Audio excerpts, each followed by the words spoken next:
Illumination. It's early Sunday afternoon over here in sunny Las Vegas. I'm outside taking a break. I'm trying to enjoy things while it hasn't boiled up yet into the hundreds of degrees. There's a bit of a breeze out here, so it might obstruct my voice, but I still haven't sorted out the microphones yet for this particular camera. It's a real nuisance. I've been doing so much homework, and the different phone companies and camera companies and headphone companies have not really responded to all my questions about how to do this properly. Anyway, so here we are. There's a little wacky bird up there in the background somewhere. Where is he? I don't know if you can see him. Anyway, so over here, let me see if I can show you something. All right. See that? That is Sunrise Mountain, okay? I don't know if you can see that, but it's not huge, but it is a mountain. And there, okay, behind all that is Lake Mead, okay? A lot of you have heard, or you may not have heard, that Lake Mead is the biggest water reserve in the United States, and it's almost empty. 40 million people depend on Lake Mead, and the people who manage all that stuff, they've left it too little too late. Anyway, what can you do? So I'm just making this as a precursor for a Sunday evening. I'm hoping I can still join you guys this evening to do some mini readings. At the moment, things are very awkward with the channel, as you know from many times I've been talking about it, but it really helps if people use the PayPal. You can do that through terraillumination.com, or you can use my email, and I'll show you later on. I can handle about 5 bookings per evening, and that's about it. Otherwise, I lose my voice, and I don't really feel I can provide any decent service after that. So while I'm here, I just want to show you a few things, okay? See if you can actually see this. Where is it? I don't know. Well, I'm off camera here for a second. It's a very strange day astrologically. I don't know if you can see this.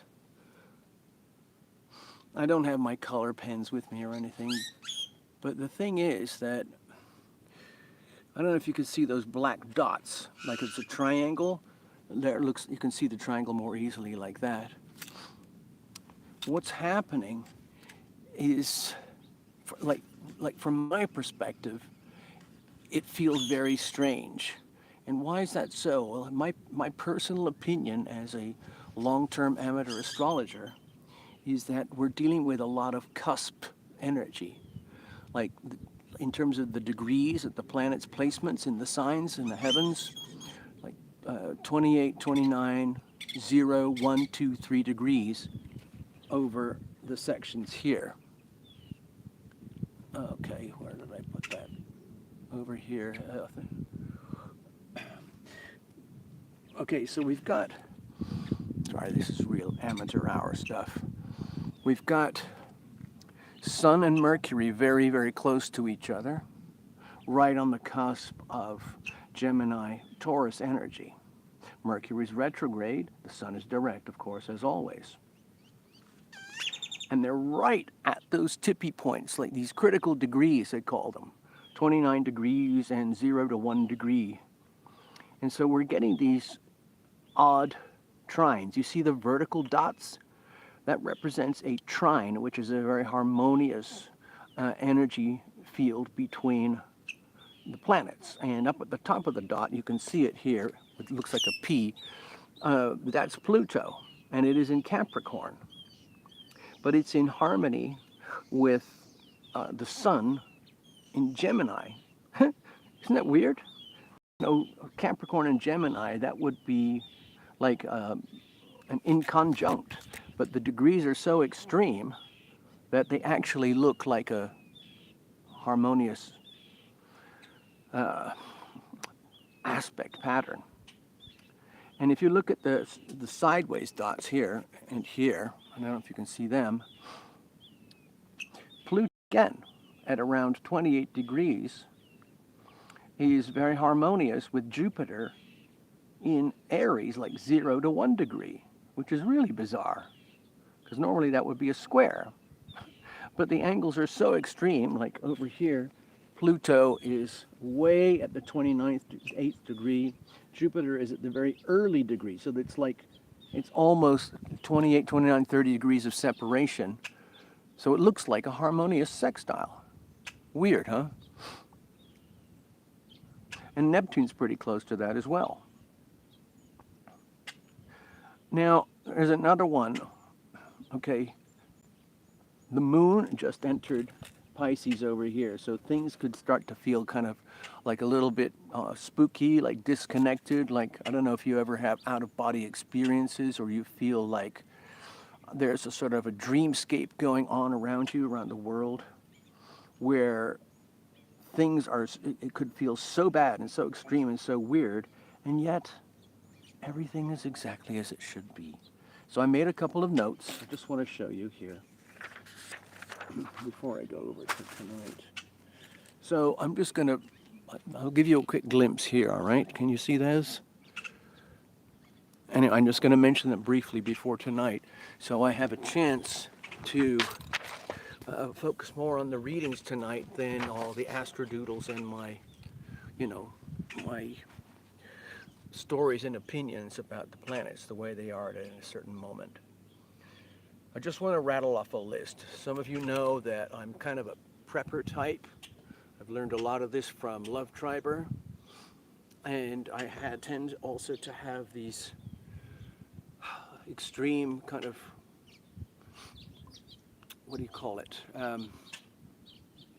aspects to my nature, where there's a part of me which is what would be called seriously ultra left-wing liberal, but there's the other part which is very like conservative, okay? And of course I have to handle both of these simultaneously. So anyway, a lot of people are like that. They're confused. They don't know what to do with their energy. So I just take it down to facts and information. Okay, it's got kind of breezy, so I don't know if it's blocking out my voice. It's hard to tell. First off, just want to mention inflation. Okay, it hasn't been like this since the 70s. In fact, we're getting to the runaway inflation where if you look at planet Earth, everything around the equator, there's about 2.8 billion people around the equator that live there.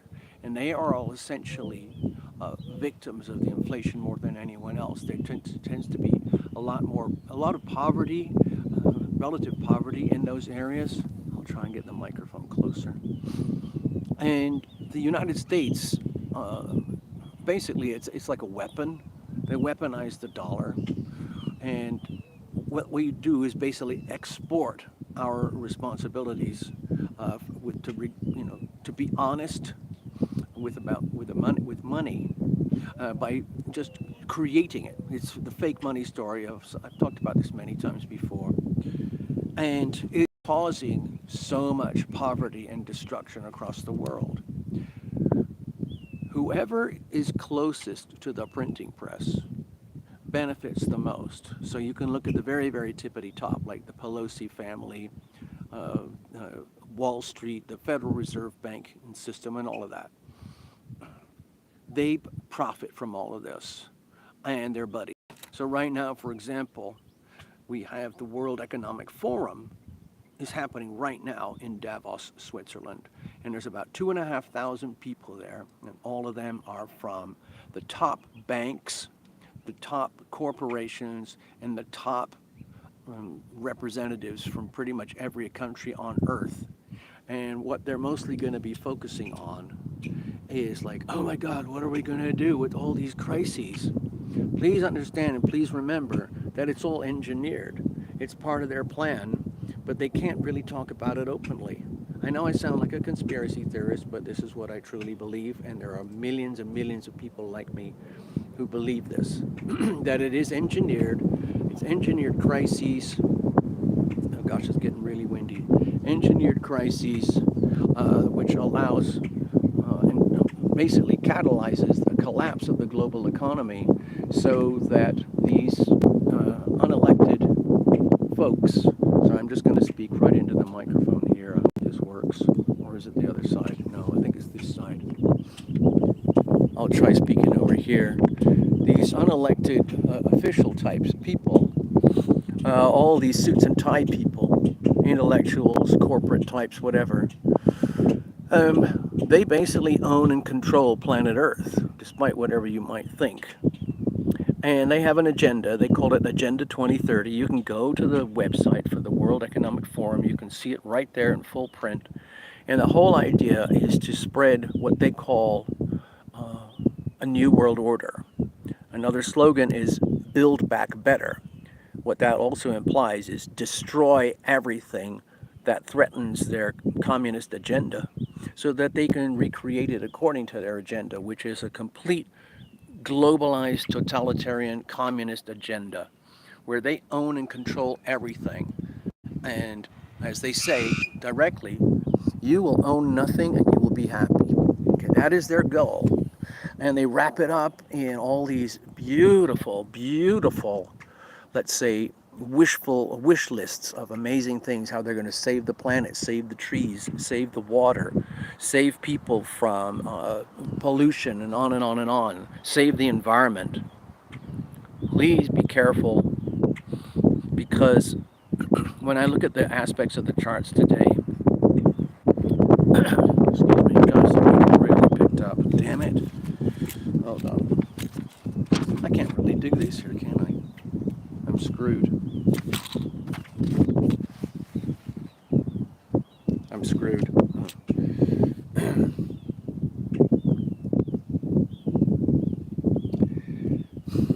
Okay, it's just still going. The wind is still going along. I think I'll just go walk like this and try and keep the microphone very close to me. You've also probably all noticed all these food crises happening across Earth. Every continent, every country. It's basically globalized sabotage. Who's that? Sarah Elsaki, hello. Oh no, there's Nicole. Hello, Nicole. Sorry, I'm just doing a kind of a preliminary video to kind of get it out of the way. Yeah, I'm having a good day. Thank you so much. Thank you very, very much. So I'm just rattling through my list because I just want to put everything on paper, so it's in full consciousness, right? So all these food crises, understand that's all part of Agenda 2030, okay? They have to destroy the global food systems as they exist right now because they're dirty, okay? You can check Ice Age Farmer for a lot more knowledge and wisdom about all that stuff. Global agriculture and food farming, like cows, pigs, chickens, turkeys, fish, seafood, goats, what are all the other primary meat foods? Anyway, they're trying to destroy all of that and, turn farming into like containers. What's it called? There's another new container company coming out which takes old shipping containers and they convert it into an enclosed farm. And you can produce huge amounts of food inside these things. You can set one up for yourself if you've got a piece of land. You can become a farmer and then you can sell it to the local people, or they buy it off you and distribute it. Freaky, huh? So the food crises, manufactured. Water crises, manufactured. Part of it is a result of just human behavior because we got 7.5 billion people. And things are changing. You can blame it on the climate if you want. want. You can blame it on humans if you want. You can blame it on, the grand solar minimum. You can grade it on blame it on the solar cycles, the 11-year solar cycle, all of it. Overpopulation, whatever you want. So the water crises, like here in Las Vegas, let me show you. I think I did it before earlier. Over here. All right, let me just go up to this. Here's some little birdies. Let's see if I can show you. Okay, up here are some little birdies. And this is a fence which separates me from the mountain. And behind the fence there, hello little bird. Wow, you're very brave, aren't you? Super brave. You're expecting food, aren't you? Anyway, behind those mountains, that's Lake Mead. It's the biggest the biggest water reservoir in the United States, okay? And it's almost empty. And it's been going since about 1940. And they've just let it get this way by poor management. 40 million people depend on that lake for water. Parts of California, Nevada, Mexico, Arizona, okay? They're letting it go into crisis, okay? I mean our so-called leaders. Okay, the next one over here. Oil and gas. I know, and again, more global crises. The war with Ukraine, for example.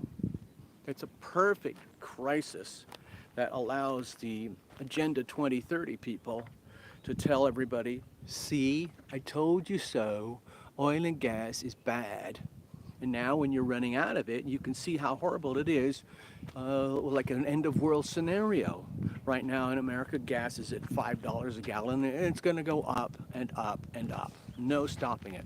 So that's poverty, engineered crises, engineered sabotage, and restrictions of supply chains. Okay, let's just keep going. The list is endless.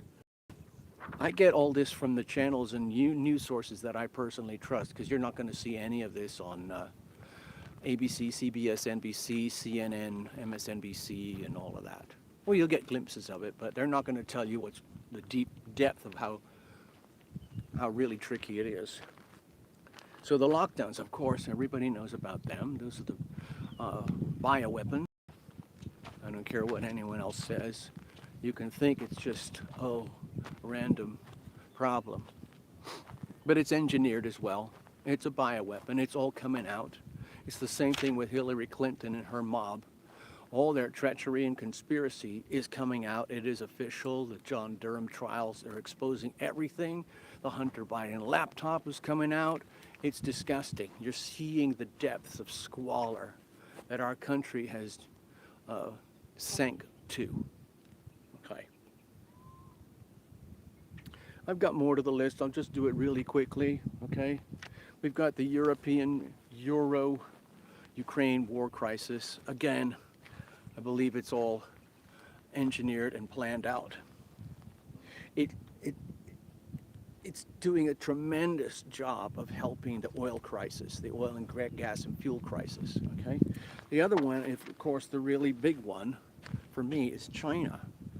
Because I've been saying for years, I even wrote to President Trump about it years ago, telling him, like, man, you gotta watch out for frickin' China because they are wiping us out. They have a strategy that is called unrestricted warfare, which is basically a long list of warfare strategies and tactics that has nothing to do with guns and bullets and missiles and submarines and nuclear bombs. Their primary goal is to destroy and undermine the United States as we know it, so they can take our land, our water, our trees, our minerals, basically everything that we have and take for granted. And they're going to usurp us and take it all for themselves. You have to watch a lot of YouTube videos and study these things to find out and understand what's really, really going on. For example, India is kind of in a very strange position. They've got 1.4 billion people there, okay? It's the biggest democracy on earth, okay? They have probably 1 billion people in poverty. The other 400 million live a sort of, acidified, developed country kind of life. But their whole country is degraded because of overpopulation and mismanagement and so on. And China is trying to exploit that as well. And India is choosing to defend itself. It has this beautiful strategy called Five Diamonds strategy. And what they've done, India has set up these relationships with these, God, it's getting really windy again. India set up these relationships with, I think it's Japan. Anyway, it's a list of countries that kind of surround China. And it's all to do with the global trade that moves through the South Asian Sea and the Indian Ocean, all the way up into the Middle East, the Suez Canal, and up to the Azov Sea and everything, because China is sending its Belt and Road Initiative all over that part of the world. Not America. They're not here yet. They wish they could be, though. Anyway, by far the biggest problem concern is China. Of course, how many people know or care? So just watch out. You're going to see more and more and more, what do they call it? Supply chain shocks. That's the new buzzword. Supply chain shocks, which leads to shortages in your local Walmarts and Kroger's and Ralph's and Smith's and hardware stores and all of that.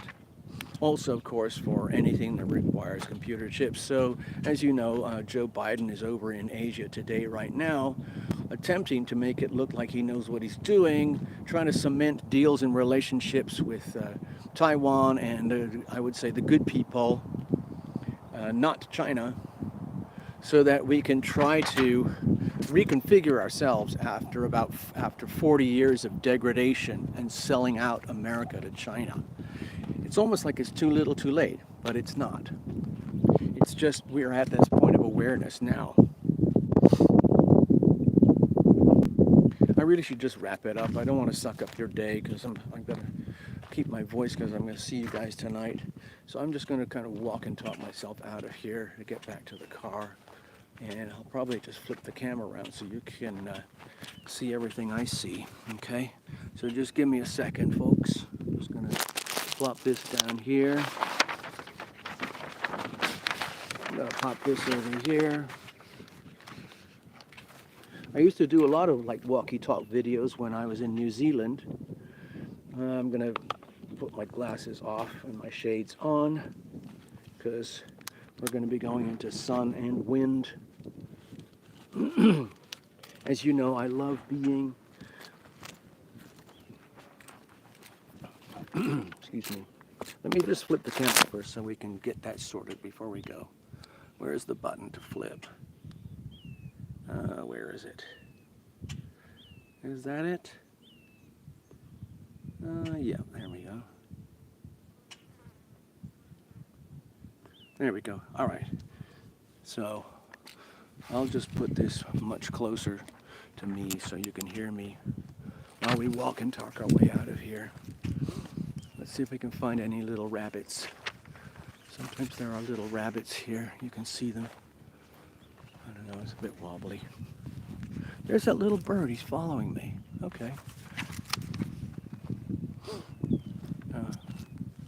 So this is funny. Like over here, this is a park. And in Las Vegas, it's now illegal to have grass. Okay? Because grass uses too much water. But for public property like public parks, city parks, they're allowed to keep grass and irrigate it and maintain it and so on. There's no grass back where I live. But here at least you get a feel like there's a little bit of nature, okay? So I don't know if you can see over there. Those are the northern mountains, okay? And kind of behind that big fence, behind all those buildings, that's Nellis Air Force Base. It's a huge SAC base, Strategic Air Command Base. And of course, normally it's extremely busy with fighter pilots testing and practicing and moving tons and tons of military gear, survival gear, rescue gear, and all that kind of stuff for all the different conflicts all across the world. But it's been very quiet ever since the Ukraine war sparked up, and a lot of the hardware is now over in Latvia, Poland, I think Romania, and Germany, as they ramp up the war in Europe, which of course is just going to get bigger and bigger and bigger. And of course, you already know, because you hang out over here, that somebody's making a lot of money out of this war, okay? And all wars. Basically, the companies you want to think of are Lockheed Martin, Boeing, General Dynamics, Raytheon, and God, I always seem to forget one. Anyway, you'll probably know what it is. So, oh look, you can see a little bit of Las Vegas over there in the distance. Okay. I'm kind of way up at the tippy edges of eastern Las Vegas, but at the edge of the mountains. I'm just going to go into a little bit of shade here and strip everything down and take it apart and close down the video, okay? Because we all have to get on with our lives, okay? I got stuff to do. I got so much prepping to do. It's insane, okay? If you're not prepping, you need to be prepping, folks. I'm just going to flip the camera back over here. If you're not prepping, please get yourself lined up for prepping, okay? Food, sustainable food, long shelf life food. That basically cans. You know, your canned pasta, canned vegetables, canned fruit, canned meats, and all of that, depending on your diet. And then, of course, you're supposed to put aside all your rices and flours and pastas and grains and all of that. So we're working on that over here. Also, huge amounts of water and also power. You need backup power. I don't know if you guys live in cities or apartments or big ranches or whatever, but all the stuff that I'm prepping for now is in alignment with all the channels on YouTube where I get all my primary information, which I consider to be true, as opposed to the mainstream, which I don't really watch. I do watch the mainstream to get reference points, to remind myself how bizarre things have become in this country. The difference between fake news and real news. It's all coming unraveled. You can thank the Pisces, Jupiter, Neptune, Mars thing recently. Now the moon is there in Pisces, but yeah. We're going to see a lot more exposure, okay, over the next 5 months as Pluto stays retrograde. We're going to have a bunch of other little retrogrades in between. Mercury is already halfway through. Mercury is going to retro back into Taurus very soon. The sun has already moved into Gemini, so those two planets just crossed paths. That was kind of funny. Anyway, I'll let you go now. I'm going to press the stop. How do I stop this thing? Where is the stop button? Give me a second here. How do I do that? Where is it? I know there is a stop button. Hold on, I gotta look over here. There it is. Yeah, are you sure you want to stop streaming? Yes.